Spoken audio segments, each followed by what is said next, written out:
डीमोनोलॉजी के एपिसोड 8 में आपका स्वागत है। आज हम जानेंगे कि क्या कोई शांत दिखने वाला व्यक्ति भी दुष्ट आत्मिक प्रभाव में हो सकता है या नहीं।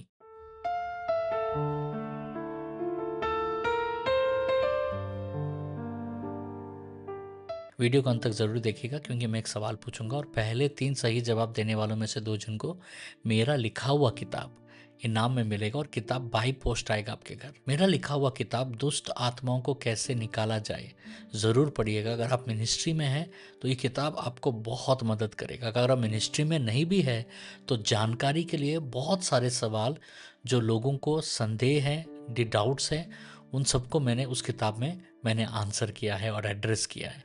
ये किताब आप इंग्लिश में भी है, हिंदी में भी है और इस किताब को आप अमेज़ॉन, फ्लिपकार्ट से पा सकते हैं और इस किताब का लिंक नीचे डिस्क्रिप्शन में दिया गया है। क्या आपने कभी सोचा है कि जो व्यक्ति चर्च में बहुत शांत बैठता है, क्या वह सच में स्वतंत्र है, या क्या संभव है कि कोई व्यक्ति बाहर से शांत हो लेकिन अंदर में बंधन में फंसा हुआ हो? आज हम बाइबल से समझेंगे। बाइबल दिखाती है कि बंधन हमेशा दिखाई नहीं देता। ठीक है, मार्कुस का 123, उनके आराधनालय में एक मनुष्य था जिसमें अशुद्ध आत्मा थी। ध्यान दीजिएगा, वह व्यक्ति आराधनालय में था, वह सामान्य दिख रहा था, किसी को पता नहीं था जब तक वह प्रकट नहीं हुआ। इसका मतलब है कि हर दुष्ट आत्मिक प्रभाव शोर नहीं करता, कुछ बहुत शांत भी होते हैं। दुष्ट आत्माएं वातावरण के अनुसार काम करती हैं। आप सोच रहे होंगे अगर कोई बंधन है तो वह दिखेगा नहीं।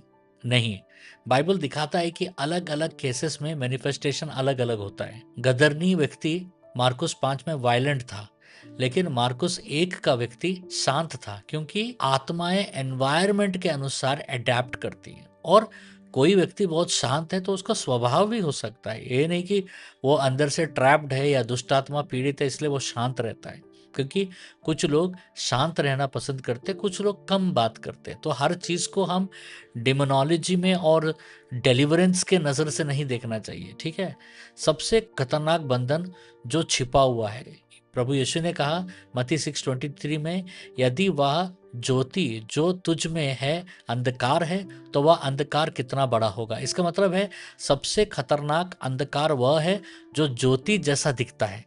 समझ रहे, डिसेप्शन। आज के समय में कोई व्यक्ति बहुत काम है, पोलाइटली बात कर रहा है, स्पिरिचुअली मैच्योर लगता है, लेकिन अंदर से कड़वाहट, वासना, घमंड, डर, यह सब साइलेंट बॉन्डेज हो सकते हैं उस व्यक्ति के जीवन में। ठीक है, बंधन का असली संकेत बिहेवियर नहीं है, कैसा व्यवहार करता नहीं है, फल है, फ्रूट कैसा है उस व्यक्ति का। तो वो व्यक्ति को कैसे पहचाने, बाइबल जवाब देता है। गलीतियों का 5:22, आत्मा का फल प्रेम, आनंद, शांति है। सच्ची स्वतंत्रता के फल है प्रेम, शांति, नम्रता और संयम। अगर ये नहीं है तो चाहे व्यक्ति कितना भी शांत दिखे, अंदर कुछ जरूर समस्या है, अनरिजॉल्व थिंग है उस व्यक्ति के अंदर में। एक गहरी बात, कुछ आत्माएं शांत रहना पसंद करती हैं क्योंकि शोर अटेंशन खींचता है। ठीक है, लेकिन शांति में छिपा बंधन सालों तक ध्यान में नहीं आता, नोटिस में नहीं आता। इसलिए कुछ बंधन विजिबल चेंज नहीं होते हैं, वे इनविजिबल कंट्रोल होते हैं। असली स्वतंत्रता क्या है? असली स्वतंत्रता क्या है? स्वतंत्रता का मतलब यह नहीं कि मैं शांत हूं, मैं रिएक्ट नहीं करता, बल्कि यूहन्ना का 8:36, यदि पुत्र तुम्हें स्वतंत्र करेगा तो तुम सचमुच स्वतंत्र हो जाओगे।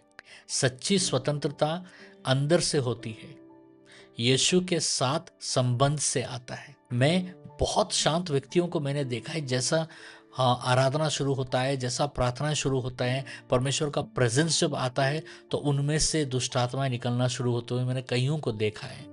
और उनके परिवार के सदस्य, उनके दोस्त और करीबी एकदम सरप्राइज हो जाते हैं कि ये कैसा हो रहा है।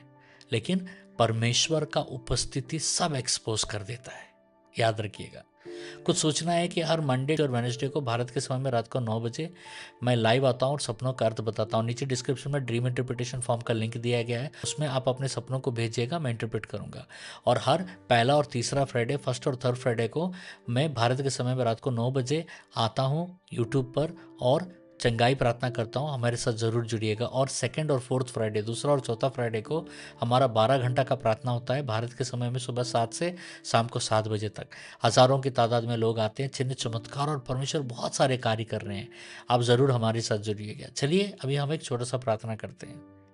हे पिता परमेश्वर, यीशु के नाम में मेरे जीवन में जो भी छिपा हुआ बंधन है उसे अभी प्रकट कर। मुझे बाहरी शांति से नहीं, भीतरी स्वतंत्रता से भर। मेरे हृदय को शुद्ध कर और मुझे सच में स्वतंत्र बना, यीशु के नाम में आमीन। अब ये रहा इनाम के लिए आज का सवाल को ध्यान से सुनिएगा। मार्कुस का 1:23 में जो व्यक्ति आराधनालय में था, लोग उसे पहले क्यों नहीं पहचान पाए? एक लाइन में भी जवाब दे सकते हैं और पहले 3 सही जवाब देने वालों में से 2 जन को मेरा किताब इनाम में मिलेगा और किताब बाई पोस्ट आएगा आपके घर। अगर आपको कोई प्रेयर रिक्वेस्ट है तो बिल्कुल लेट मत कीजिएगा। नीचे डिस्क्रिप्शन में प्रेयर रिक्वेस्ट का फॉर्म दिया गया है, उसको भरकर आप हमें भेजिएगा। हमारा बहुत बड़ा टीम है, आपके लिए प्रेयर करेंगे और जो लीडर आपके लिए प्रेयर करेंगे उस प्रेयर को वॉइस रिकॉर्ड कर आपके दिए हुए कॉन्टैक्ट नंबर में वो भेजेंगे।